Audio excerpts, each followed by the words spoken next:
The Heinkel 111 was an important airplane used during World War II. It saw action in both the Spanish Civil War and the Second World War. At first, it did well, but later on, it struggled against the modern fighters of the Royal Air Force. As a result, it had to fly mainly at night. However, the Heinkel 111 continued to be used, and even civilian versions of the plane operated in Spain until the 1970s. During World War II, the German Air Force, known as the Luftwaffe, had three main types of medium bombers: the Dornier Do-17, Junkers Ju-88, and Heinkel 111. The Heinkel 111 became one of the most important bombers for the Germans during the war, even though it faced competition from the overproduced Junkers Ju-88.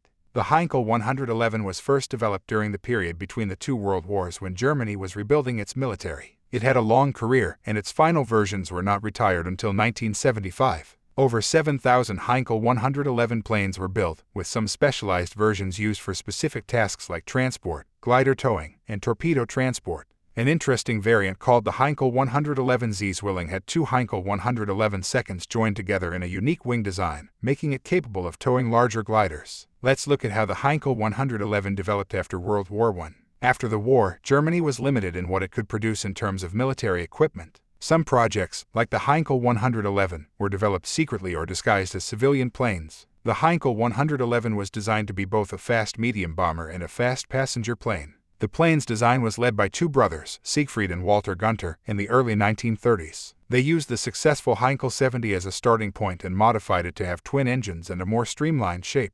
The engines used were not the most powerful, but they were sufficient for the plane's needs. The Heinkel 111 had a tubular-shaped fuselage with wings set low along the sides. It had two main landing gear legs with a small wheel at the back. The first test flight took place in February 1935 and showed that the design was good, although the plane wasn't very fast. During its service, the Heinkel 111 went through many changes, and different versions were made for specific tasks. Some were used for bombing at night, others for torpedo attacks, and some even for carrying troops. The Heinkel 111's crew consisted of 5 people, and it was powered by 2 engines. It had several machine guns and a cannon for defense, and it could carry a significant amount of bombs. During World War II, the Heinkel 111 was used in various battles and campaigns. It participated in the Blitzkrieg campaign in Poland and was used in the Battle of Britain, where it faced tough challenges from British fighters. As the war continued, the Heinkel 111's limitations became more apparent, and it struggled against newer and more advanced enemy planes. Despite its drawbacks, the Heinkel 111 remained in service until the end of the war in 1945. Some planes continued to be used after the war, and a few are still preserved in museums today. However, the Heinkel 111's days as an active military aircraft are long gone, and it remains a fascinating piece of history from World War II.